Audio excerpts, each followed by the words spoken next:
Peptic ulcer అంటే ఏంటో ఇప్పుడు మనం తెలుసుకుందాం. పెప్టిక్ అల్సర్ అంటే పేగు పూతని పెప్టిక్ అల్సర్ అంటారు. జీర్ణ వ్యవస్థలో జీర్ణాశయం గోడలు మరి పేగులు, జీర్ణాశయ గోడలు, పేగు గోడలు మూకస్ పొరతో కప్పబడి ఉంటుంది. ఈ మూకస్ పొర అనే దెబ్బతిని పుండుబట్టాన్ని మరి పెప్టిక్ అల్సర్ అని అంటారు. ఇది మామూలుగా రావడానికి కారణం ఏంటంటే మనం తిన్న ఆహారాన్ని జీర్ణం చేయడానికి హైడ్రోక్లోరిక్ ఆమ్లం అనే యాసిడ్ ఉంటుంది. ఈ యాసిడ్ అనేది మనం మరి టయానికి భోంచేపోయినా, పచ్చళ్ళ కారం, మసాలా పులుపు ఎక్కువ తీసుకున్నా కూడా, ఇర్రెగ్యులర్గా భోంచేసినా, నొప్పుల బిళ్ళలు ఎక్కువ వాడినా కూడా గ్యాస్ వచ్చినప్పుడు హైడ్రోక్లోరిక్ ఆమ్లం అనే యాసిడ్ ఎక్కువ ఉత్పత్తి అయ్యి పేగుల పైన ఉన్న జీర్ణాశయం గోడలకున్న మూకస్ పొరను తినేస్తూ ఉంటుంది. అప్పుడు ఏమైందంటే ఆ మూకసు పొరలు జీర్ణాశయం గోడల మీద, పేగుల గోడల మీద ఆ పొరలు అనేది దెబ్బతినిపోయి పుండు పడుతుంది. దీన్ని పెప్టిక్ అల్సర్ అంటారు. ఆ పుండు నుంచి మరి రక్తస్రావం అనేది జరుగుతూ ఉంటుంది. రక్తస్రావం జరిగి రక్తహీనత వచ్చే అవకాశం ఉంటుంది. ఒక్కోసారి బ్లడ్ వామిటింగ్ కూడా అయింది. ఒక్కోసారి మోషన్లో బ్లడ్ పోవచ్చు. అది నలుపుగాను ఎరుపుగాను మోషన్లో వస్తే బ్లడ్ పోతుంది. ఎందుకు పోతుంది? పెప్టిక్ అల్సర్ అంటారు. అలా పుండు జీర్ణాశయంలో పట్టడం వల్ల మనకి ఆ రక్తస్రావం అనేది మోషన్ ద్వారా పోయింది. లేదా ఒక్కోసారి వామిటింగ్ అయ్యి, ఒక్కోసారి లీక్ అయ్యి రక్త ప్రసారం అనేది, రక్తం అనేది తగ్గిపోతుంది. దాన్ని ఎనిమియా అంటారు. ఒక్కోసారి ఈ పుండు అనేది పెద్దదైనప్పుడు, లోతుగా పడినప్పుడు దాని నుంచి వచ్చే రసాయనాలు, ఆ ద్రవాలు ఒక్కోసారి క్రోమగంధిలోకి వెళ్ళి క్రోమగంధి కూడా పాడైపోయి ఎన్నునొప్పి కూడా రావడానికి ఎక్కువ అవకాశం ఉంది. అయితే ఈ పుండు అనేది జీర్ణాశయంలో పడిన పుండు 10 to 25 మిల్లీమీటర్లు ఉంటుంది.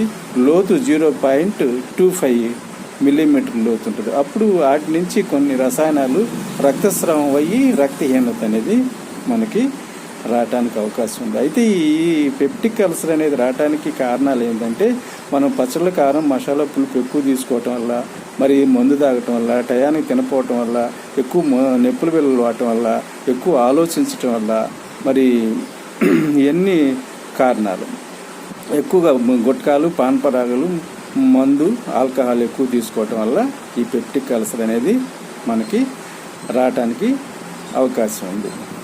అయితే ఈ పెప్టిక్ అల్సరు జీర్ణాశయంలో వస్తుంది, పుండు పడుతుంది అనమాట. పుండు జీర్ణాశయం గోడలు, మరి పేగుల గోడలు మూకస్ పోయి పుండు పడుతుంది. దీన్నే పెప్టిక్ అల్సర్ అంటారు. అయితే ఈ జీర్ణాశయం నుంచి ఆహారం అనేది డియోడిన్లోకి వస్తుంది.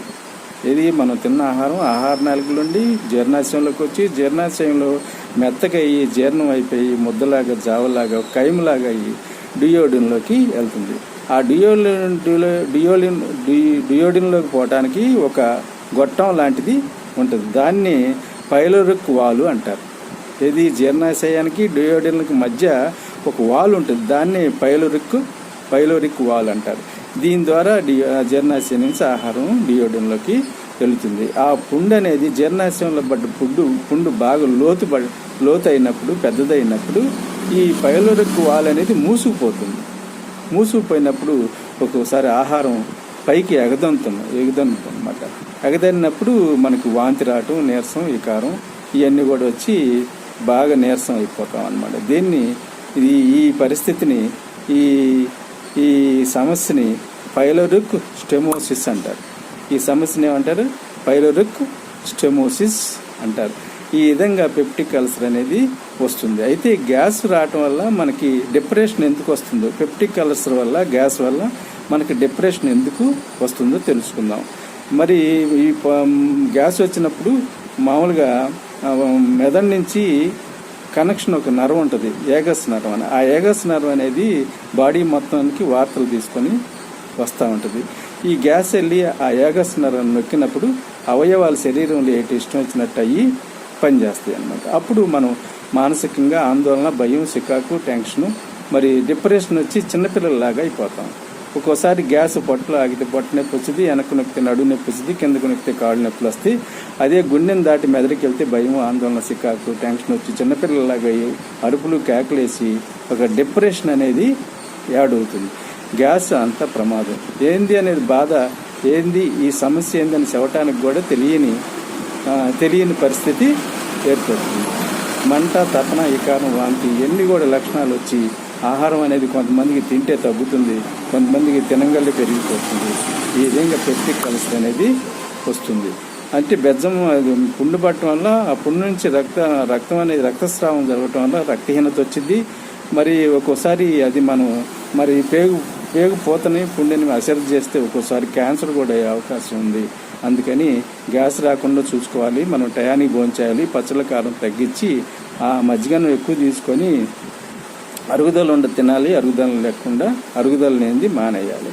అయితే ఎక్కువగా మసాలాల ఫుడ్, జంక్ ఫుడ్ ఎక్కువ తీసుకోకుండా వాటర్ ఎక్కువ తాగాలి. పచ్చళ్ళ కారం తగ్గించి ద్రవ పదార్థాలు అంటే కాయలు, ఆకుకూరలు, పీసు పదార్థంతో ఉన్న ఆహారాన్ని తీసుకున్నట్లయితే మనకి ఈ పెప్టిక్ అల్సర్, గ్యాస్ట్రైటిస్ రాకుండా ఉంటుంది. Thank you. Please subscribe and like. ఇది పెప్టిక్ అల్సర్ యొక్క కథ. Thank you.